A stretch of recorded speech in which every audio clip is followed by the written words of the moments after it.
qui ont été accomplies depuis l'installation du pôle judiciaire financier à la date du 17 septembre 2024. Cela fait 7 mois, jour pour jour, que les magistrats du pôle judiciaire financier travaillent sans relâche. Ils poursuivent, ils instruisent et ils jugent les affaires relevant de leurs compétences. Le procureur de la République financier va vous donner les statistiques.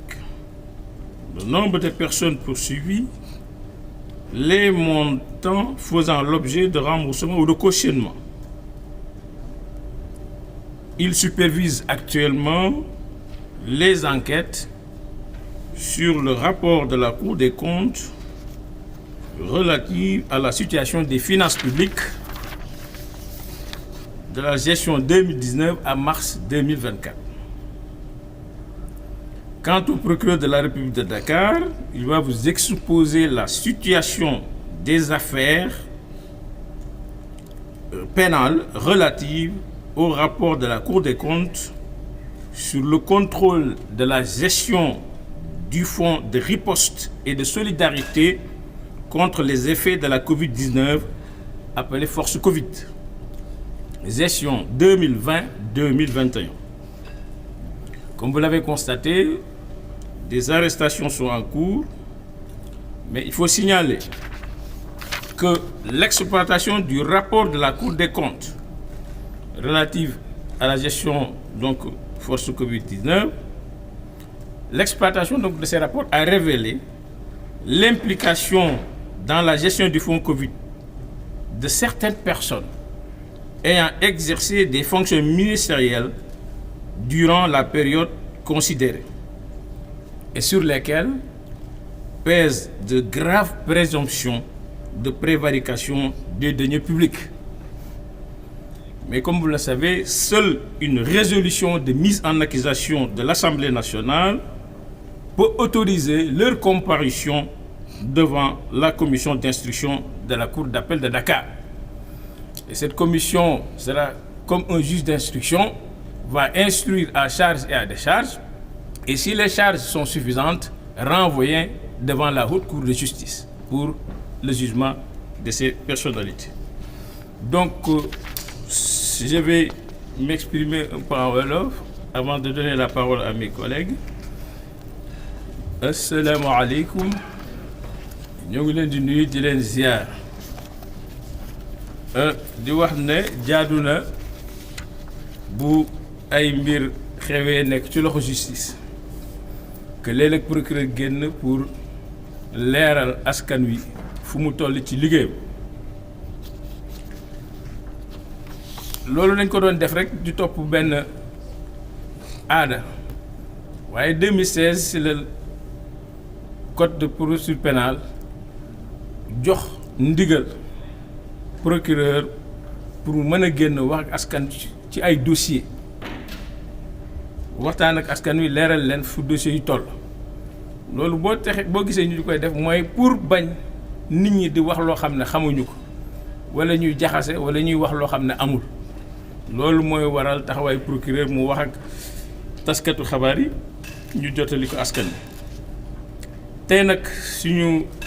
teewaay mi ngi jëm ci leeral leen ci wàllu rapport yi nga xam ne banqaasu attekaay bi saytu alalu réew mi dafa génn ñaari rapport bi mu génn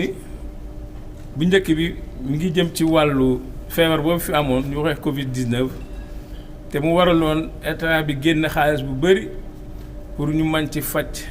maladie yeeg soxla nit yi nga xam ne mënatuñoo dem fenn. Rapport boobu bi ñu ko gëstoo dafa am ay mbuxum yi ci nit ñi def ba tax na ñu jël rapport bi jox ko procureur ubbi enquête yéen a gis fan yëpp ne am na ay nit yi ñu ci téye am na ñu procureur di leen wax nit ñi téye naka la ñu doxalee est-ce que nangu nañoo fay wala fay ñu wala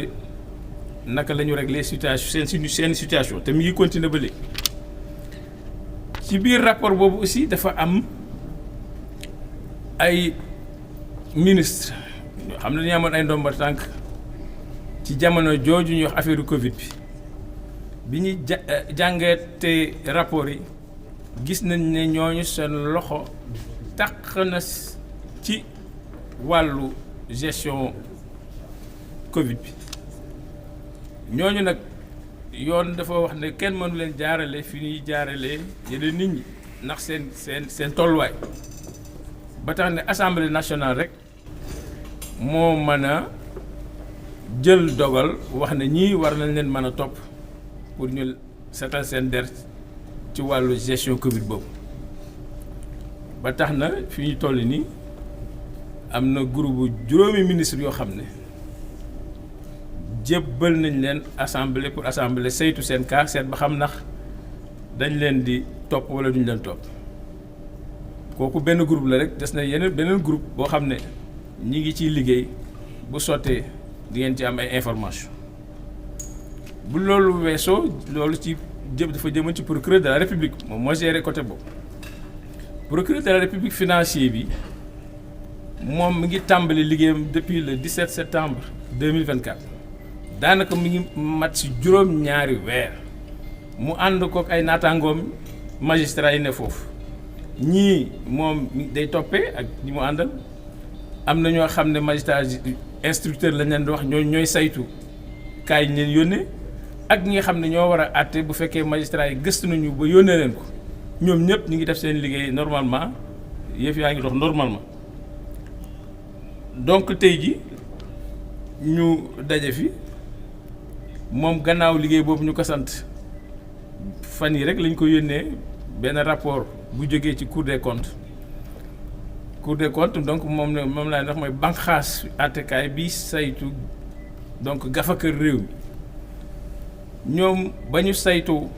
2019 ba 2024 la ñu génn seen rapport wax na seet nañu de càmbar nañu lépp waaye dafa am ay fànn yoo xam ne ajotul ci ñun waaye mi ngi aju ci justice aju ci procureur parce que dañ fa gis yoo xam ne nekkul lu war a nekk te dafay donc enfreindre code pénal bi te loolu nag du seen ressort moo tax ñu jël dossier jébbal ñu ko bi ñu ko jébbalee ñu jébbal ko procureur financier ba gis ngeen communiqué bi mu def démb pour wane ne song nañu enquête yi ba jox ko dik mi ngi def liggéeyam donc fu ñu ci mën a toll ci wàllu liggéey boobu incha allah dinañ fi daje wax leen fii ak fii lañ toll ak yan difficulté la am wala déet ba tax na donc pour ne pas guddal maa ngi jox la parole monsieur le procureur de la République voilà donc on va se chaise musicale, on va se déplacer parce qu'on ne peut pas transporter tous ces micros vers toi. Donc je vais vous céder la place pour que vous puissiez donc exposer. Ça ne suit pas le procureur général. On va mettre procureur de la République, mais c'est coaché, hein? Mais ça fait, les gens se comprendront, hein? Voilà, ça va faire moins de travail pour les journalistes, d'accord? Ensuite, après l'exposé donc du procureur de la République, ce sera au tour donc de monsieur le procureur de la République financier qui va faire son speech et vous dire la situation des dossiers qu'il est en train de piloter. Je vous remercie pour votre aimable attention. Merci beaucoup, monsieur le procureur général. Donc, comme il a si bien expliqué, donc nous allons passer la parole à monsieur le procureur de la République de Dakar, monsieur Ibrahima Ndoye. Je vous remercie, madame, monsieur le procureur général. Mesdames, messieurs, j'ai l'honneur d'être là aujourd'hui devant vous pour y avoir été bien évidemment autorisé par monsieur le procureur général pour vous entretenir de quelques affaires qui ont été initiées à la suite du rapport qui, bien évidemment,